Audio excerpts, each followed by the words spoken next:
성경 말씀을 봉독합니다.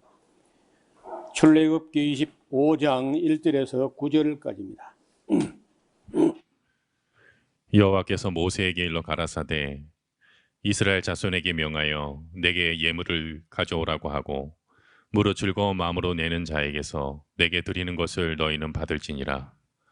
너희가 그들에게서 받을 예물은 이러하니 금과 은과 놋과 청색, 자색, 홍색 실과 가는 배실과 염소털과 붉은 물들인 수양의 가죽과 해달의 가죽과 조각목과 둥이와 관유에 드는 향품과 분향할 향을 만들 향품과 호마노며 애복과 흉패에 물릴 보석이니라. 내가 그들 중에 거할 성소를 그들을 시켜 나를 위하여 짓되 물은 내가 내게 보이는 대로 장막의 식양과 그 기구의 식양을 따라 지을지니라. 아멘. 자, 이스라엘 백성들에게 언약이 있은 바로 직후에 모세에게 특별한 명령을 내리셨는데, 여호와께서 모세에게 이르 가라사대 이스라엘 자손에게 명하여 내게 하나님께 예물을 가져오라고 해봐라. 그리고 무릇 즐거운 마음으로 내는 자에게서 내게 드리는 것을 너희는 받을지니라. 저는 그래서요, 이제 제가 예수님을 믿기 전에 한 4년, 5년 정도 목수일을 배웠던 적이 있는데, 그래서 그런지 제가 처음 믿었던 교회부터 가는 곳마다 꼭 예배당을 짓거나 그런 일들이 여러 차례 있었습니다. 처음 믿었던 금석교회에서도 건축을 했고, 처음 전도사로 부름받아서 갔던 사천 소곡교회에서도 예배당을 지었고, 원지 와서 또 지었고, 그 다음에 밀양 가서 또 짓고, 그리고 이제 마산 사론교회에서는 그냥 건물을 사가지고 심을 했습니다. 이 예배당을 지을 때 고민이 많죠. 특히 아무것도 없는 그야말로 시체말로 맨 땅에 헤딩한다고 그 말도 안 되는 그런 일이 벌어졌는데, 그래도 그 원칙은 지키려고 노력을 했습니다. 그 원칙이 뭐냐 하면은 25장 2절에 있는 원칙인데, 이스라엘 자손에게 명하여 내게 예물을 가져오라 하고 무릇 즐거운 마음으로 내는 자에게서 내게 드리는 것을 너희는 받으라. 이런 말이 다른 사람들에게는 예사로 들릴지 모르나, 목회를 하면서 예배당을 건축해야 될 입장에 있는 저에게는 그건 그야말로 청천벽력 같은 얘기예요. 너무 우레소리같이 들려서 이걸 어기거나 이걸 벗어나거나 그렇게 할 수가 없어요. 무릇 즐거운 마음으로 내는 자에게서 받으라. 여러분, 그때 200만 넘어되는 이스라엘 백성들, 만약에 200만이면은 그것을 5를 나누면 얼마야? 5인 가족으로 하면은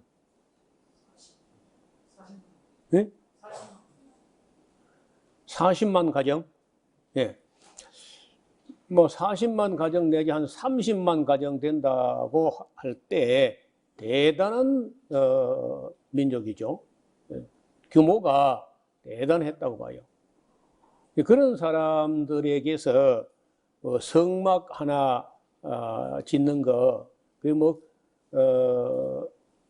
건물을 짓는 것도 아니고 이동식 그런 성막인데, 그래도 경비가 많이 들어서 보니까 여기 자재가 워낙 고급스러운 자재들이 많아요. 그래서 그런지 아마 요즘 말로 하면은 거의 한뭐 수백억 원, 우리 한국 돈으로 수백억 원 정도 되지 않나. 예, 금 부치가 참 많이 들어갔어요. 금이. 예, 그래서 뭐 금액을 하면 아마 상당한 규모였다 이렇게 봅니다. 이 시설의 크기는 그리 안 커요. 우리 지금 예배실 뭐 요거보다 조금 큰가 그 정도밖에 안 되는데 워낙 자재들이 금이 많이 들어가. 그래서 지금처럼 돈으로 얼마씩 이렇게 하는 게 아니고 첫째가 금입니다. 금. 금은 돈으로 환산도 되고 그 가치가 거의 뭐 큰 등락의 폭이 없어요. 제법 있다 할지라도 그것이 기준가가 되기 때문에 지금도 뭐 세상의 화폐가 막 가치가 떨어졌다 올라갔다 이렇게 하면은 불안하니까 사람들이 금을 사가지고 보관하는 그런 면이 있잖아요. 그래서 어떻든 금과 그다음에 은과 놋, 구리하고 주석을 합금을 하면 놋쇠가 되는데 그 놋과 그다음에 이제 청색, 자색, 홍색 실과 배실과 염소털과 붉은 물들인 수양의 가죽과 해달의 가죽과 조각목과 등유와 관유에 쓰는 향품과 분향할 향을 만들 향품과 호마노며 에봇과 흉배에 물릴 보석들이다. 이런 것들을 그러니까 그게 물품인데 물품 중에서 제일 뭐 가치가 나가는 금이겠죠. 금이나 은이 이제 가치가 있었는데 이런 것을 가져오면은 그 성막이라고 하는 그 천막도 그냥 뭐 그 천을 가지고 이렇게 A형으로 이렇게 하는 게 아니고 나중에 그 그림을 잠깐 보겠습니다만은 그 지금 이 시대에 그렇게 지은다 할지라도 그 만만치 않은 작업이에요. 그 건축 자재 중에 그 땅에서는 즉 사막에서 시내산에서부터 바란 광야까지 그 어간에는요 나무를 구할 길이 없어요. 나무가 산에 가도 없습니다. 우리는 그 산에 가면 뭐 나무가 있잖아요. 근데 그 시내산에 가보면요 나무가 거의 없어요. 시내산 전체에서 나무 몇 그루 반든지 셀 수 있어. 눈 좋은 사람은. 그러니까 나무가 희귀하다. 거기서 그 정도 규모의 성막을 짓는다는 것은 결코 그 만만한 작업이 아니다 이렇게 봅니다. 잠깐 그림을 한번 보시면은 나무 중에 이제 이 조각목이라고 하는 나무가 여러 번 소개되는데 이거는 콩과 식물에 속해요. 그러니까 꽃이 피고 열매가 맺었을 때 보면 딱 콩입니다. 콩도 아주 작디 작은 콩이라. 우리가 말하는 콩처럼 큰 콩이 아니라 그 콩 껍데기처럼 섬이 이렇게 만들어져 가지고 거기 알맹이가 4개, 5개 이렇게 들어있는데 아주 그 씨가 잘고 우리가 뭐 정확하지 않은데 무배추 씨보다 좀 뭐 클까 말까 그 정도 씨밖에 안 돼요. 그런 씨가 들어있는데 딱 콩입니다. 형식이. 그래서 이것을 이제 영어로 하면 이 나무를 조각목을 영어로 하면 시팀 나무인데 우리는 그냥 시 밑에 시어 내가 시팀 나무를 했는데 시팀이 아니고 시틴 나무예요. 그리고 이제 그걸 약간 그저 합리적으로 번역한다고 한 게 영어 번역 중에 어떤 번역은요 아카시아라고 이렇게 번역합니다. 틀림없는 아카시아예요. 아카시아인데 우리 한국에 있는 아카시아하고는 많이 다릅니다. 한국에 있는 아카시아는 아주 착하고 순한 양반이라.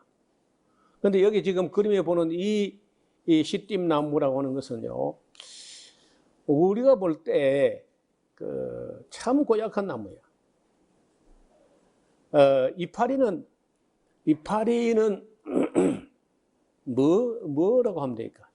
너무 작아서 우리 한국 아카시아 이파리의 10분의 1 정도밖에 안 될 정도로 이파리가 작아요.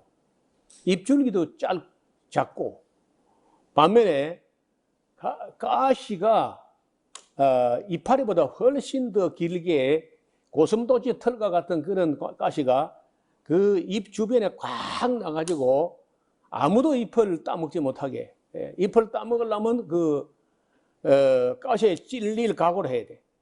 그래서 그 가시를 가지고 자기 잎을 보호함으로써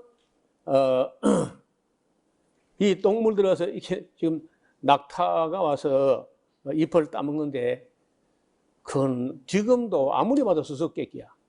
그 고슴도치 털 같은 그 사이에 있는 우리나라 아카시아의 10분의 1밖에 안 되는 크기의 그 이파리를 그 큰 혀를 가지고 어떻게 뜯어먹어요. 근데 그걸 굉장히 즐겨 먹는 식품인데 이해가 안 된다는 거. 코가 찔리든지 혀가 찔리든지 입술이 찔리든지 그 가시에 반드시 찔릴 텐데 어떻게든지 그 낙타가 그걸 먹습니다. 낙타뿐 아닙니다. 여기 이봐요. 이런 나무에 염소가 이까지 올라가, 이까지.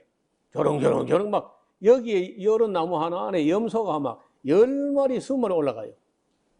그리고 타고 다니면서 염소도 어떻게 그 사이에 가시 사이에서 이파리를 따먹는 건지 그것도 이해가 안 돼요.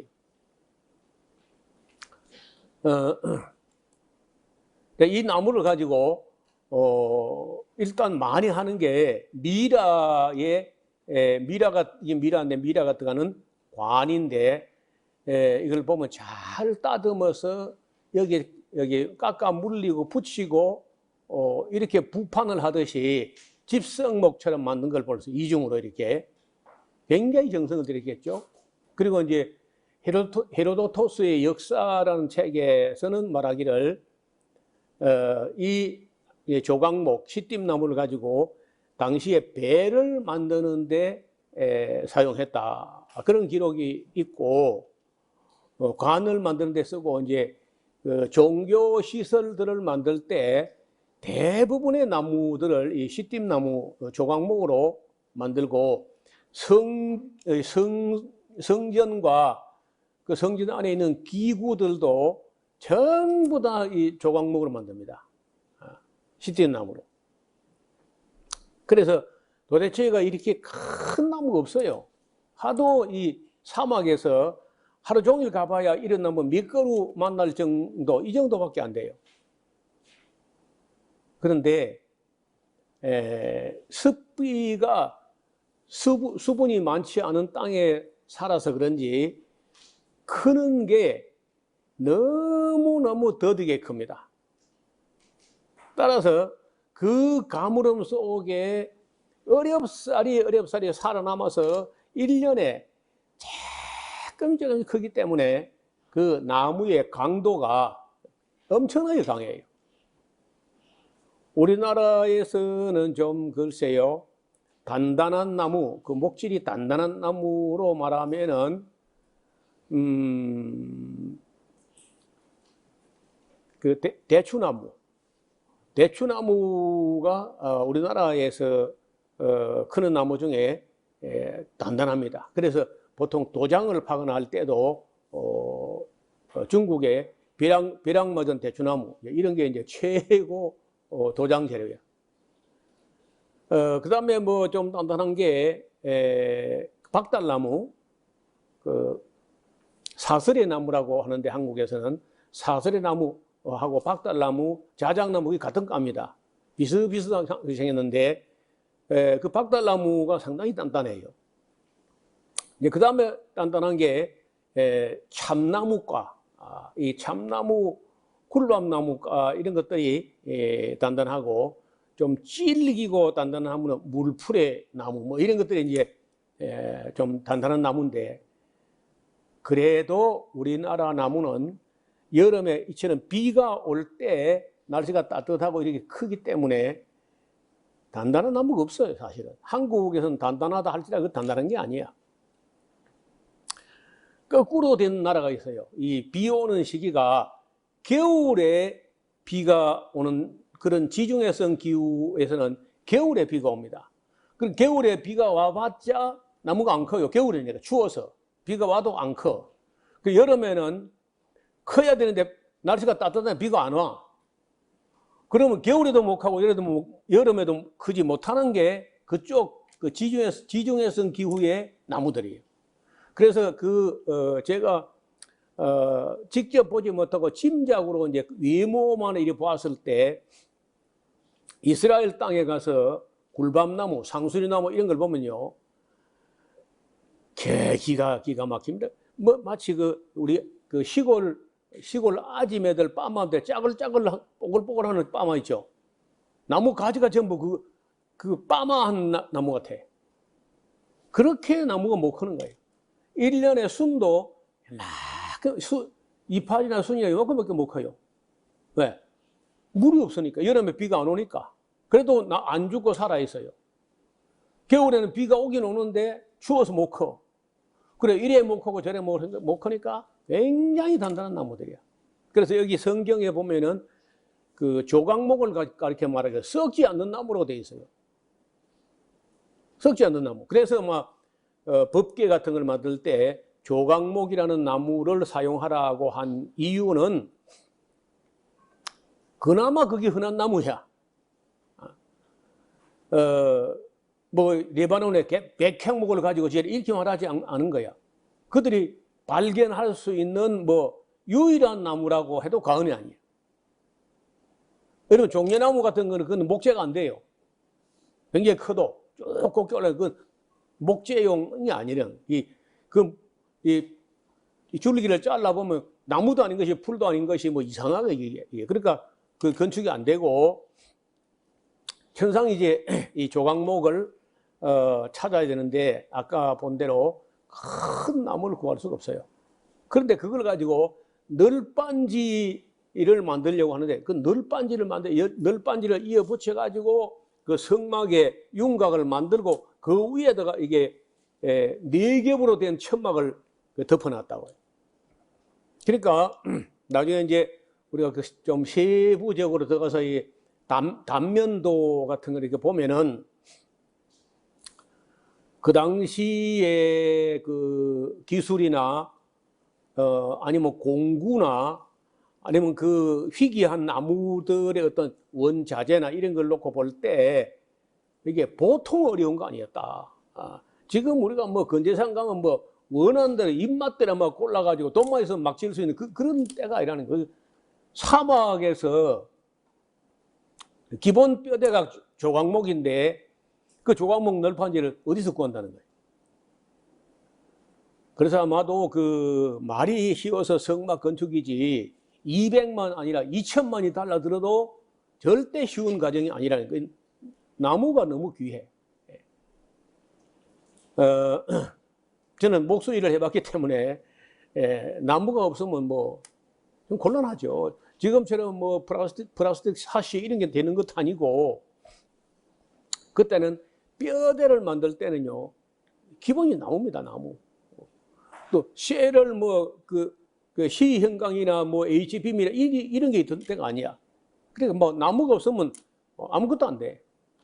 그럴 때 이 조각목을 가지고 지어라 널빤지를 만들어 할 때 글자로 하면 쉬운데 실제로 가서 나무를 살아있는 조각목 나무를 베어온다는 게 찾아온다는 게 하늘의 별 따기만큼 어렵고, 그걸 가공한다는 것도 널빤지로 만드는 것도 그 제재소 같은 게 있는 때가 아니기 때문에 굉장히 어려웠다고 봅니다.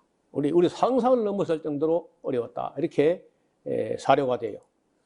이게 보시면요, 이게 이파리야. 이게 이파리. 그 이파리 크기에 비해서 가시가 얼마나 거리고, 가시가 거의 뿔 수준이죠. 어떻게 이거 이파리를 따먹는다는 거예요? 낙타가 그 혓바닥을 내밀어 가지고.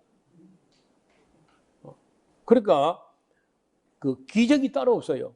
완전히 마술이에요, 마술. 여기서 요 이파리 크기 봐요. 우리 한국 아카시아에 10분의 1도 안 되는데 가시는 10배나 돼.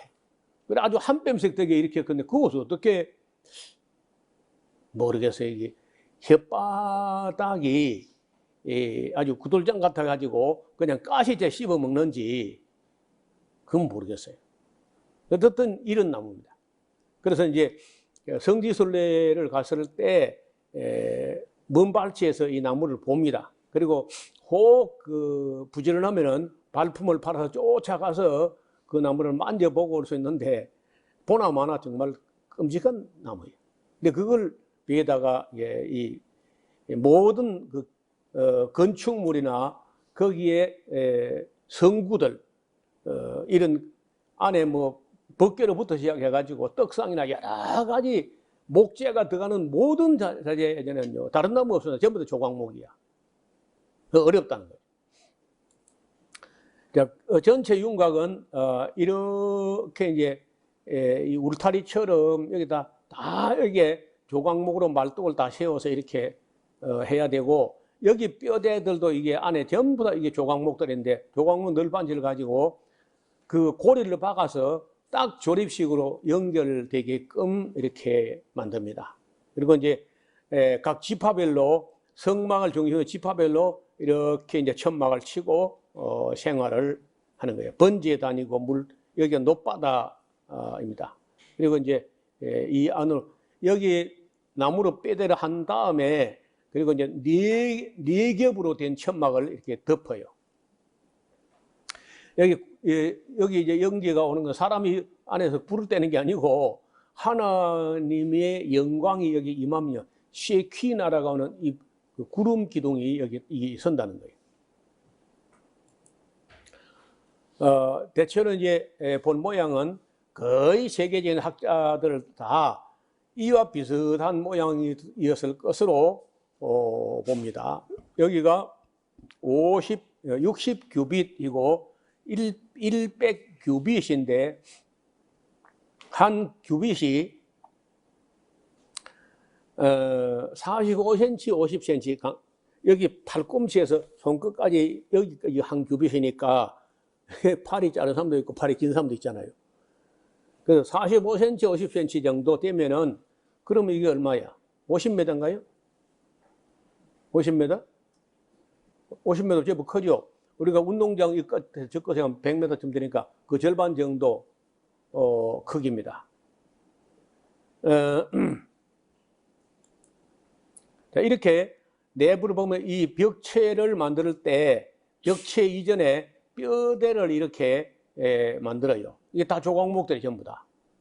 어떻게 굽고요, 이 큰 걸. 어렵습니다. 제가 보기에는 뭐 돈이 문제가 아니라 이게 굉장히 구하기가 어려워요. 암만 돈 가지고 가도 이렇게 이 정도 규모의 조각목 굵은 것을 구한다는 것은 그게 하늘의 별 따기처럼 금보다 더 어려웠을 거다 이렇게 봐요. 단면도로 하면 이렇게 됩니다. 그 성막 외장 해부구는 이렇게 돼요. 여러 겹으로 이렇게 둘러싸여서 비가 잘 오지도 않지만은 비가 와도 여기 스며다가 그냥 말라버리지 안에 물이 줄줄 새거나 뭐 그렇지 않다는 거예요. 여러분 우리 양털 그대로 가공하지 않고 진짜 양털 그대로 가지고 만든 천을 우리가 잘 접해보기 어려운데 그 양털이란 게 참 희한한 게 여름 되면 그 시원하다는 거예요. 겨울에는 따뜻하고. 그래서 양이 입은 옷이 그 양털이라는 그 옷이라는 게 여름에 시원하게 하고 겨울에 따뜻하게 하는 그런 묘한 건데 이런 실들이 대부분 이제 양털이나 이런 동물의 털과 가죽 이런 걸로 된 자료입니다. 그러면 조금 읽어보겠습니다. 가장 중요한 게 25장 2절 이스라엘 자손에 명하여 무릇 예물을 가져오라 하고 무릇 즐거운 마음으로 내는 자에게서 받으라. 억지로 짜내듯이 막 이렇게 하면 안 된다는 거예요. 건축헌금 같은 걸 할 때 막 억지로 하게 그렇게 하면 안 돼요. 그리고 어려운 사람들이 부담되게 이렇게 해서는 또 안 됩니다. 그건 잘하는 게 아니에요. 그래서 제가 지금까지 건축을 여러 번 했어도 성도들이 최소한으로 부담이 안 되게, 그래도 이제 건축에 많건 적건 동참은 하고 싶을 테니까 한 번만 광고해가지고, 그래 뭐 건축하는 기간이 3개월 정도, 5개월 정도 걸리면은 그 기간 내에 내가 얼만큼 만들어서 하나님께 드리고 싶다. 그럼 뭐 써내게 해가지고 그렇게 헌금을 하고, 그것도 한 번만 하고, 두 번 날에서는 언제나 한 번 그 끝이라. 그리고 나서는 그 다음부터 건축 끝날 때까지 다시는 건축 헌금 얘기를 하지 않았고, 또 어차피 이제 어려울 때 얼마가는 그 은행에 대출을 내고 하지만은 그걸 가지고 막 우리 은행에 뭐 그 건축 부채가 얼마 있다 이런 내 입에는 안 나오고 한 번도. 그리고는 재정들을 평소에 좀 아껴서 긴축하고 좀 시간이 걸려서 갚아 나가는 그런 형식으로 절대 그 건축 그 자체가 뭐 시험되거나 부담되거나 하지 않게 하는 게 하나님 뜻이다. 이것만큼은 뭐 항상 지켰습니다. 그래서 저는 건축할 때 교회가 어려워지는 게 아니라 건축하는 중에 항상 교회가 부흥되고 성장하고 발전하고 그런 모습을 경험했습니다. 그 원리가 뭐냐? 25장 2절이야. 즐거운 마음으로 내는 자에게서만 받는 겁니다. 너희가 그들에게 받을 예물은 금과 은과 놋과 청색, 자색, 홍색 실과 가는 배실과 염소 털과 붉은 물들인 수양의 가죽과 해달의 가죽과 조각목과 등유와 관유에 드리는 향품과 분향을 향을 만들 향품과 호마노며 에봇과 흉패불의 보석들 뭐 이런 겁니다.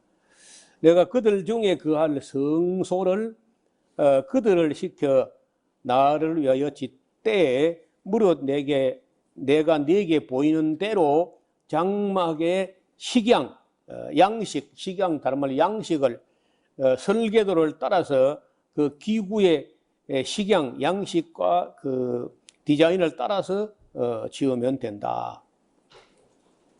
그러니까 이 모세에게 이런 설계도를 보여줬다는 거예요. 환상으로 보여줬는지 뭐 어떤 모습으로 보여줬는지 모세가 보여줬고 모세는 그걸 그려 가지고 와서 그 담당하는 사람들에게 이렇게 지어라 이렇게 했다는 거죠. 상당 시간이 걸렸을 걸 봅니다. 왜냐하면 이 자재를 모은다는 게 저는 볼 때 딴 것보다 더 제일 어려운 게 나무야, 나무. 제가 목수라서 그런지 제일 걱정되는 나무가 걱정돼. 없어, 그 나무가. 자, 그 10절에 그들은 조각목으로 궤를 만드는데 장이 2규빗 반, 2규빗 반이면 한 120cm, 125cm 뭐 이 정도입니다. 광이 1규빗 반, 7, 80cm, 고가 1규빗 반이 되게 하고 너는 정금으로 그것을 싸되 그 안팎을 싸고 윗가로 돌아가며 금태를 두르고 금고리 넷을 부어 만들어서 그 네 발에 달되 이편에 두 고리에 저편에 두 고리. 그래 그 고리가 있어야 이 매는 멸체를 끼워 가지고 네 명이 밀 수 있도록 이렇게 이제 하는 것 같습니다. 조각목으로 채를 만들고 금으로 또 싼다. 여러분 지금도 가끔 이제 유튜브에 보면은 이 조그마한 그 용광로를 만들어 가지고 그 독처럼 오지병처럼 생긴다다가 금속을 집어넣어가지고 물을 끓여가지고 이렇게 금형을 만들어 갖고 나와요. 아, 저렇게 부어 만드는구나. 뭐 고리 같은 건 어렵지 않습니다. 고리 비슷한 모래를 두드려가지고 그 구멍에다 빼내고 쏙 붓는데, 그런 식으로 해서 금을 녹여가지고 이걸 금을 자꾸 두드리면 금은요, 정말 박판, 아주 뭐 종이처럼 얇게 덮어져 나갑니다. 그게. 그래서 그걸 갖다 안쪽에도 금박으로 이렇게 입히고 나무를 한 다음에 그 나무 안팎으로 전부 다 금을 따서 나무가 안 보일 정도로 금을 싸는 거예요. 그러면 수공업 자체가 굉장한 과정을 거쳐야 돼요. 또 그때 금 양이 엄청납니다. 여기 성막 전체에 금을 다 바깥은 아니지만 안쪽은 전부 금을 다 입힙니다. 벽에다. 예를 이만한 그 홀인데 이 다 안쪽에 금을 쳐서 누려가지고 다 입혀봐요. 이거 어마어마한 얘기죠.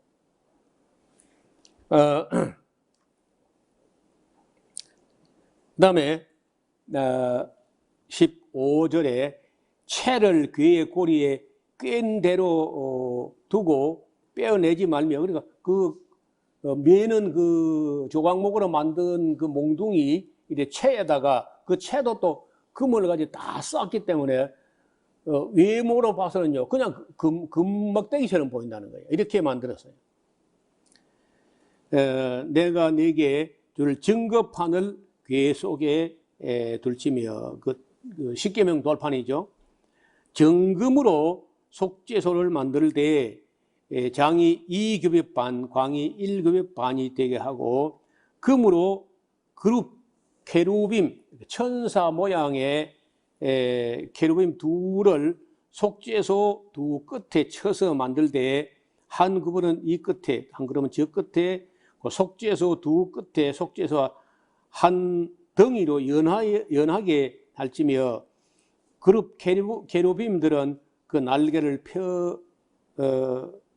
높이 펴서 그 날개를 속죄소를 덮으며 그 얼굴을 서로 대하여 속죄소를 향하게 하고, 속죄소를 귀 위에 얹고 내가 네게 줄 증거판을 그 속에 넣어라. 그러니까 마치 이제 이렇게 괴가 이렇게 있으면 그 위에 천사 둘이 날개를 가지고 이렇게 감싸고 있는 것처럼 하고, 천사 얼굴을 이렇게 서로 마주보게 이렇게 나중에 그림으로 있습니다. 그렇게 만들어는 거예요.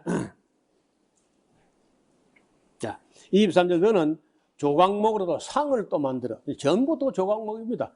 상을 만들 때 장이 2규빗, 강이 1규빗, 고가 1규빗 반이 되게 하고, 역시 또 정금으로 싸고 뒤에 금태를 두르고 그 사면에 손바닥 넓이만한 턱을 만들고 그 턱 주위에 금으로 태를 만들고 그것으로 위하여 금고리 넷을 만들어 네 발 위 네 모퉁이에 달되 턱 곁에 달라. 이는 상밀채를 댈 것이며, 또 조각목으로 그 채를 만들고 금으로 싸라.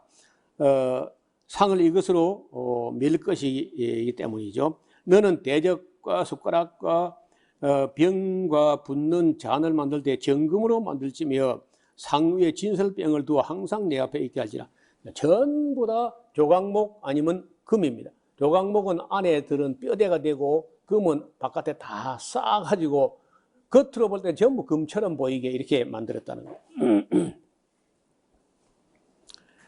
그 다음에 또 너는 정금으로 등대를 쳐서 만들 때 그 밑판과 줄기와 꽃과 꽃받침과 꽃을 한 덩이로 연하게 하고, 가지 6을 등대 곁에서 나오게 하되 그 3가지는 이편으로 하고 3가지는 저편으로 나오게 하며, 이편가지에 살구꽃 형상의 잔색과 꽃받침과 꽃이 있게 하고, 저편가지에 살구꽃 형상의 잔색과 꽃받침이 꽃이 있게 하여 등대에서 나온 6가지를 갖게 할지며, 등대 줄기에는 살구꽃 형상의 잔 넷과 꽃받침과 꽃이 있게 하고, 등대에서 나온 6가지를 위하여 꽃받침이 있게 하되 2가지 아래서 꽃받침이 있어서 줄기가 연하게 하며, 또 두 가지 아래 한 꽃받침이 있어 줄고 연하게 하며 또 두 가지 아래 한 꽃받침이 있어 줄고 연하게 하고 그 꽃받침과 가지를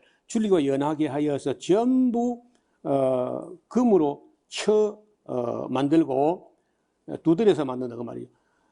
등잔 7을 만들리 그 위에 두어 앞을 비추게 하며 또 불집게와 불똥 그릇도 정금으로 만들지니 등대와 이 모든 기구를 정금 한 달란트로 만들되 한 달란트로 약 30kg에서 32kg 정도 되는 금을 가지고 만듭니다.